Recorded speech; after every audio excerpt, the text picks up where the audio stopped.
নমস্কার বন্ধুরা, অঙ্কিতা গল্প স্টুডিওতে আপনাদের সবাইকে স্বাগত। অঙ্কিতা গল্প স্টুডিওর আজকের নিবেদন নবজন্ম, কলমে অনিন্দিতা। তো চলুন শোনা যাক একটি ভিন্ন স্বাদের গল্প। মা, একটু চন্দনের বাটাটা এগিয়ে দাও না। ফুলের মালাগুলো ঝুড়িতে রাখতে রাখতে সুতপা ওর শাশুড়ি গৌরী দেবীকে বলল, মল্লিক বাড়িতে দুর্গাপুজো হতো প্রায় বছর 20 আগে। তখনও সুতপা এই বাড়িতে বউ হয়ে আসেনি। এখন আর দুর্গাপুজো না হলেও ঘট বসিয়ে ষষ্ঠী পুজো এখনও করেন গৌরী দেবী। বাড়ির রান্নাঘর বা ঠাকুর ঘর ছেলেদের সাথে সাথ না থাকলে মেয়েদের এঁটে ওঠা সম্ভব না, যদি না মেয়েরা স্বাবলম্বী হয়। মল্লিক বাড়ির ছেলে সুজিত, বিখ্যাত গাইনোকোলজিস্ট, উনি গৌরী দেবীর স্বামী। গৌরী দেবী আর সুজিতবাবুর একমাত্র ছেলে সম্বিত, আর সেই ছেলের বউ সুতপা। ধরো চন্দন বাটাটা, এইভাবে আমাকে সবসময় অর্ডার দেবে না। আমি ওসব অর্ডার শুনতে পারবো না। এতকাল শাশুড়ির শুনেছি, এখন ছেলের বউ। গজ গজ করে উঠলেন গৌরী দেবী। না মা, অর্ডার দিইনি, শরীরটা ভালো না আজ, তার ওপর উপোস, মাথাটা ঘুরছে, তাই বললাম। সুতপা অপরাধী সুরে বলল। গৌরী দেবী ঠাকুর স্নান করাতে করাতে বললেন, কি দরকার বাপু এই বয়সে এইসব হ্যাপা পোহানোর? মেয়ের তো 15 বছর হলো, এখন আবার বাচ্চা কাচ্চা। আমরা চেয়েছিলাম একটা ছেলে হোক। আসলে আমাদের বংশে মেয়ে নেই, 3 পুরুষ ধরেই একটা করে ছেলে। তা মেয়ে হয়েছে হয়েছে, সব বংশেরই তো শেষ হয়। এইভাবেই না হয় মল্লিক বংশ হবে। তাই বলে এই বুড়ো বয়সে আবার লোকজন কি বলবে? ছি! সুতপা সাদা চন্দনটা বাড়তে বাড়তে বলল, মা, এই বয়সে কিছু এমনি এমনি হয় না। যার যখন আসার সে তো তখনই আসবে। গৌরী দেবী সুতপার সুর টেনে নিয়ে বলেন, সে তো যার আশা সে আসবে, কিন্তু সে যে থাকবে কি না সেটা ঠিক করার মালিক তোমার শ্বশুর। বেরোনোর সময় বলে গেছেন, আজই জানতে পারবেন মেয়ে না ছেলে। মেয়ে হলে কালই অপারেশন। কথাগুলো বলতে বলতেই ঘটে মালা পরালেন গৌরী দেবী, মা দুর্গার ঘট। চন্দনের কাঠটা থেমে গেল বাটায়, আর হাত চলছে না সুতপার। কি করে একজন মা হয়ে গৌরী দেবী নির্দ্বিধায় বলে চলেছে এসব কথা? সুতপা নিজেও জানে এ কথা। এই বাড়িতে একজনই শেষ কথা বলবে, সে হলো সুজিত বাবু, যিনি বাইরে অমায়িক ডাক্তার সুজিত মল্লিক, অথচ বাড়িতে সব ওনার ইশারায় চলবে। জানে না ও আজ কি আছে ওর কপালে। মা, আমি মিষ্টুদের বাড়ি যাচ্ছি। সুতপা দেখল ঠাকুর ঘরের দরজার সামনে মেয়ে দাঁড়িয়ে, পরনে জিন্স আর টপ। সুতপা বলল, আজ তো একটা চুড়িদার পরতে পারতে। আজ মায়ের পুজো শুরুর বোধন, বাড়িতে ঠাম্মি ঘট পুজো করছেন। তিন্নি বলল, মা please don't talk like that. এছাড়া এটা দাদাই পছন্দ করে দিয়েছে আজ সকালে পড়ার জন্য।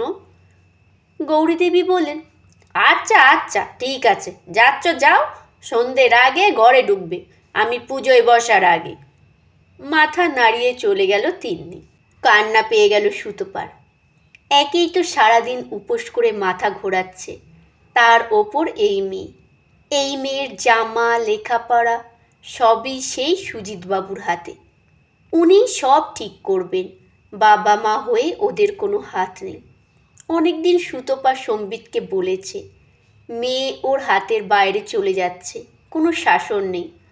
সম্বিত বলেছিল, বাবা ওর কোনো ক্ষতি হতে দেবে না, ও এই পরিবারের নেক্সট জেনারেশন। অর্থনৈতিক দিক থেকে মোটেও সুজিতবাবুর ওপর নির্ভরশীল নয় সম্বিত আর সুতপা। একটা MNCতে খুব বড় পোস্টে কাজ করে সম্বিত, তাও কেন এত শাসন বোঝে না সুতপা। কি গো, হলো তোমার চন্দন বাটা, ঘষেই যাচ্ছ? গৌরী দেবীর কথায় হাতটা আরো জোরে চালালো সুতপা। গাটা অসম্ভব গোলাচ্ছে, মনে হচ্ছে এক্ষুনি সব উঠে আসবে ভেতর থেকে। চন্দনটা বেটে উঠে পড়ল সুতপা। ঘরে এসে বাথরুমে ঢুকে গলায় আঙুল ঢুকিয়ে চেষ্টা করলো খানিক বমি করার, কিন্তু কিচ্ছু হলো না। আসলে সারাদিন না খাওয়া, পেটেরটার খুব কষ্ট হচ্ছে নিশ্চয়ই। ওর তো এই সময় খাওয়ার দরকার। কি করবে বুঝতে পারল না। ঘরে এসে এসি অন করে একটু শুতেই মনে হলো কী রিপোর্ট আসবে কে জানে। যদি আবার তাহলে মেরে ফেলতে হবে ওকে। কি করে সম্ভব? মা হয়ে কি মেনে নেবে এইসব? কি করবে ভেবে পেল না সুতপা। এই সময় যে কোনো বউ নিজের স্বামীকে কাছে পেতে চাইবে। সুতপা ফোন করলো সম্বিতকে। ওপাশ থেকে হ্যালো বলতেই সুতপা বলল, আজ একটু তাড়াতাড়ি আসবে? বাবা বিকেলে কি রিপোর্ট নিয়ে আসবে, ভয় লাগছে। সম্বিত বলল, শোনো, বাবা যাই বলুন সেটাই করতে হবে। আমার আজ তাড়াতাড়ি হবে না। ইউএসএ থেকে ক্লায়েন্ট আসছে, কলকাতার পুজো দেখবে। আমারই সেই দায়িত্ব পড়েছে, আর বাবার ডিসিশনই আমার। এই বয়সে এইসব ঝামেলা আমারও ভালো লাগছে না।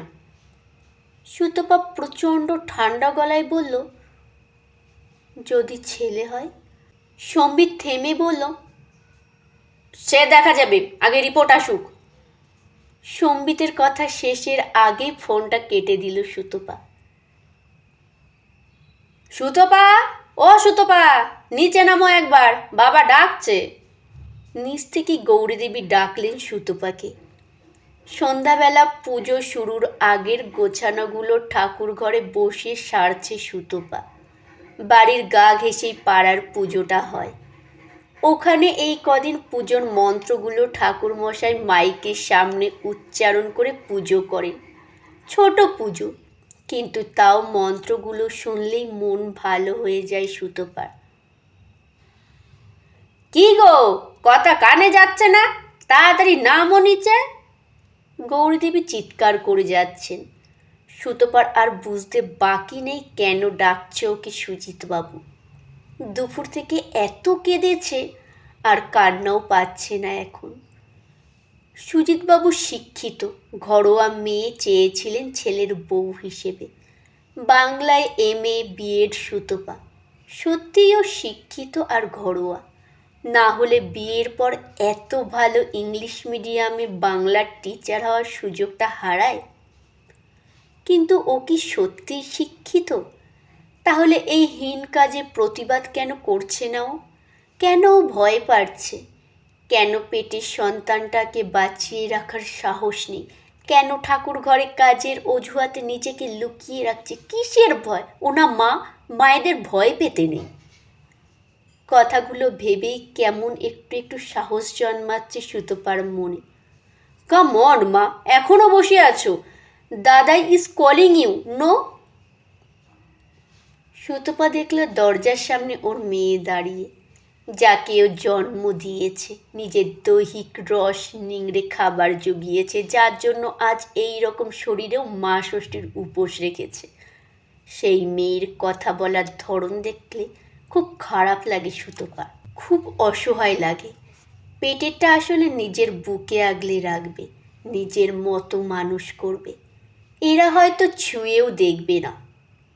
তুমি যাও, আমি আসছি বলেই সুতপা উঠল। শরীরে আজ সত্যিই জোর নেই, যেটা মনের জোরটাও কমিয়ে দিচ্ছে। ঠাকুরের আসন থেকে ফুল আর আঁচলে বাঁধা 1 টাকার কয়েনগুলো খুলে হাতে রাখল সুতপা। মেয়ে হওয়ার পর থেকে সব ষষ্ঠীর ব্রত রাখে সুতপা। শাশুড়ির কথা মতো তিন্নি আর সুজিতবাবু দুজনের নামেই পুজো দেয় সুতপা। কারণ বউ হয়ে এটা গৌরীদেবী করতে পারেন না।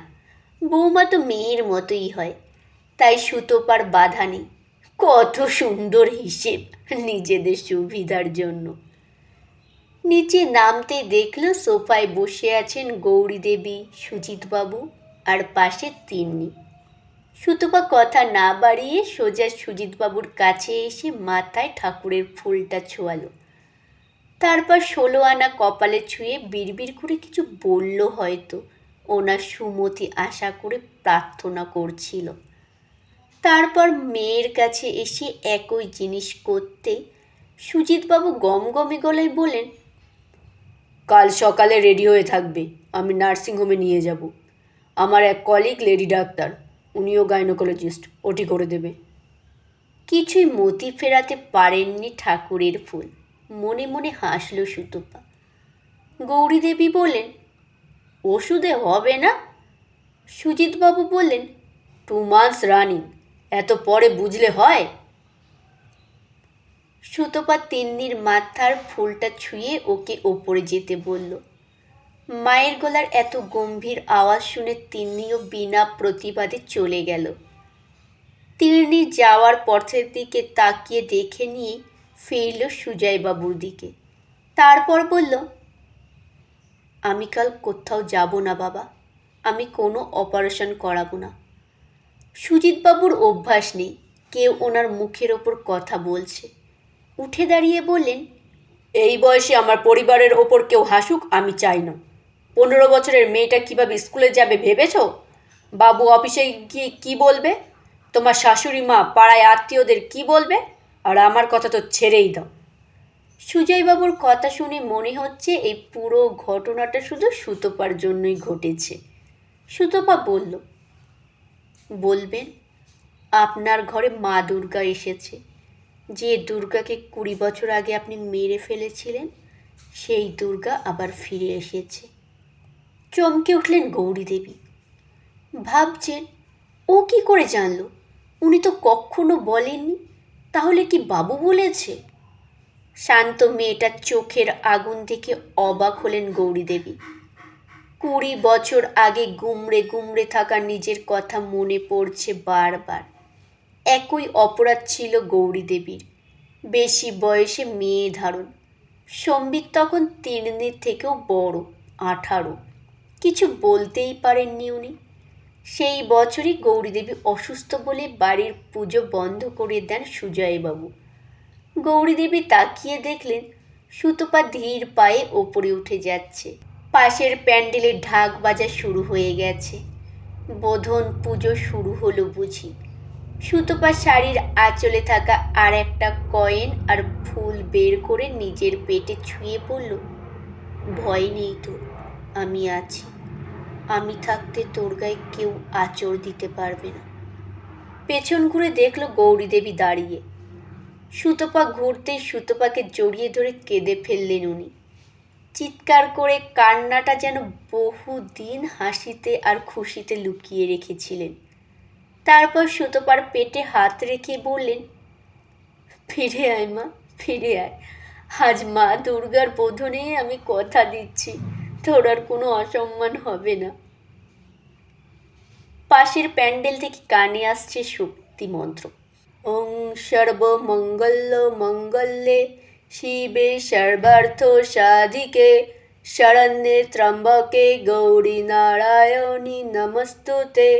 ওং শরণাগত দীনার্থ পরিত্রাণ পরায়ণে সর্বশক্তি হরে দেবী নারায়ণী নমস্তুতে। ওং সৃষ্টিস্থিতি বিনাশানং শক্তিভূতে সনাতনী গুণশ্রয়ে গুণময় নারায়ণী নমস্তুতে। নমস্কার বন্ধুরা, শেষ হলো গল্প পাঠ। কেমন হলো অবশ্যই কমেন্টে জানাতে ভুলবেন না। গল্প শোনা হয়ে গেলে একটি লাইক করবেন, শেয়ার করবেন কাছের আত্মীয় স্বজন বন্ধু বান্ধবদের কাছে। আর যেসব বন্ধুরা আমার গল্প শোনেন এখনও আমার পরিবারের সদস্য হননি, তারা আমার চ্যানেলটি সাবস্ক্রাইব করে পাশে থাকা বেল আইকনটি প্রেস করে আমার পরিবারের সদস্য হওয়ার অনুরোধ রইল।